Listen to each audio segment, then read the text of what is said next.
will ever after be happily settled. There was no time like the present for the whole realm, and especially the fugitive countries, or more. So it was Chichester who pretty well was the architect, and he egged on, or well, convinced James that it would be a profitable. So Chichester was Irish? No, I mean he was maybe second or third. You would, a couple of generations, but not really. They were no, they weren't. I don't want to go into his whole family. He was very English. Remember now, he was Lord Deputy. Irish connections, of course. Inheriting an immense debt from Elizabeth's Irish wars, James found much to attract him in his Lord Deputy's proposal. Right? However, England was formally at peace with Spain, and to confiscate lands simply for leaving them, the king reflected, might blemish the reputation of that friendship which ought to be mutually observed between us and other princes. So here now I have a little glimpse of King James trying to want to appear even-handed with the Irish, and in so doing admitting that he had no claim to those lands. Now, it's interesting that the Chichester family are the most rabid anti-Catholic and Protestant, and all down through the centuries. They have led the so it's there in the blood.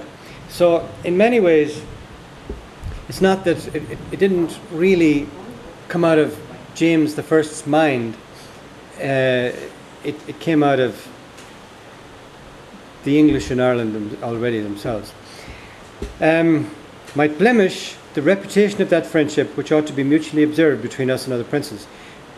Then he changed his mind. Now remember, he was conscious of the fact that the Irish were generally regarded as Catholic, but they were under the protection of James.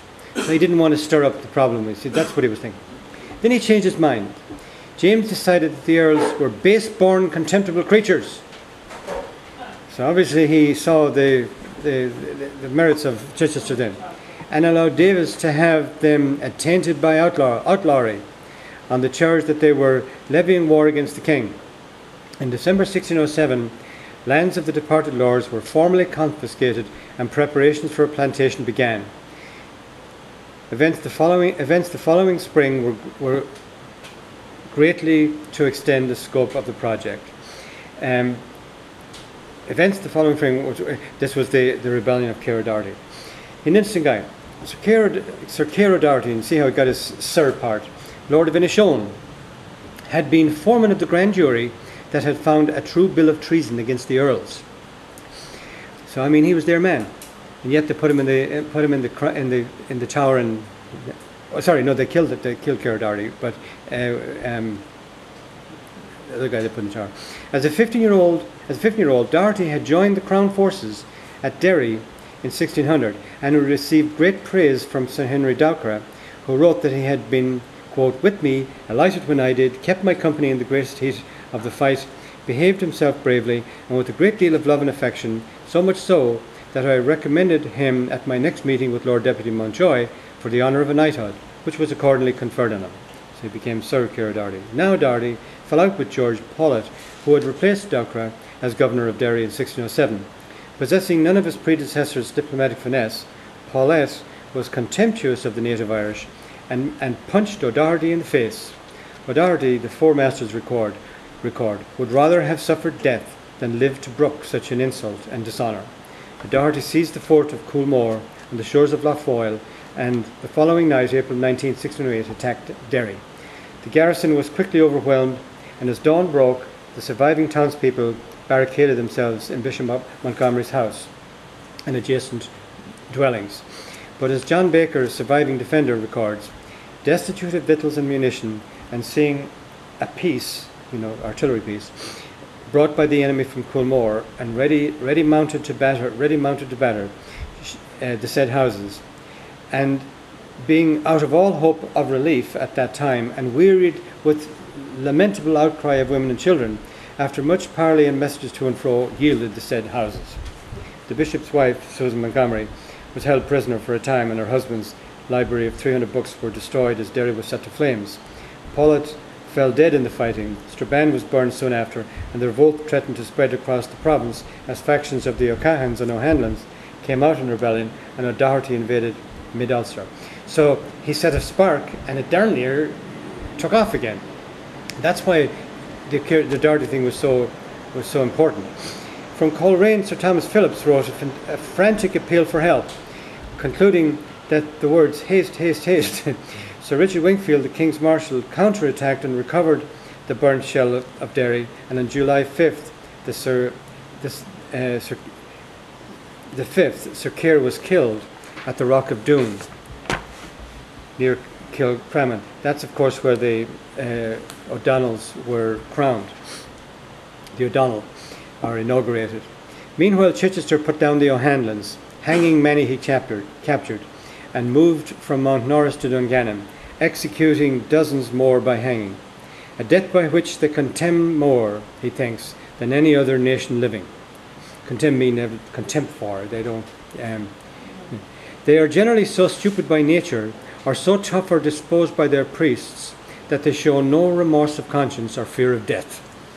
They couldn't even get them riled up by hanging them.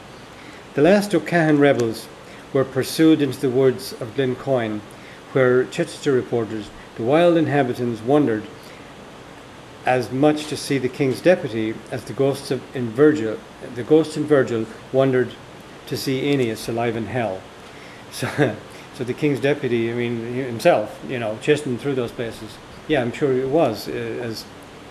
But he was a very, very brutal, an incredibly, and a very important man to the outcome of it, because it was he in many ways who gave the character of the Ulster plantation what it has. Notwithstanding Sir Kerr's death, the revolt sputtered on. Sir Oliver Lambert besieged Doe Castle, the strongest hold in all the province, which endured 100 blows of the demi-cannon before it yielded. Shane McManus O'Donnell retreated to the islands, pursued by Sir Henry Folliot, governor of Ballinashannon, with 100 men and 5 vessels.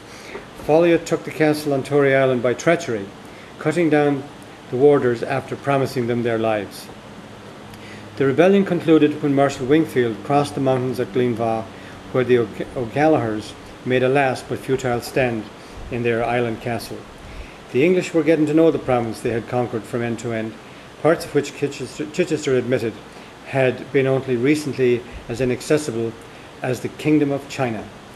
The highlands from Errigal to Muckish and Glenva repelled the Lord Deputy, being one of the most barren, uncouth and desolate countries he'd ever seen, but yet he wanted it. It fit only to confine rebels and ill spirits into. This estate, however, did not prevent Chichester from seeking and obtaining a grant of O'Doherty's lordship of Inishowen for himself almost immediately afterwards. It sort of goes on from there, but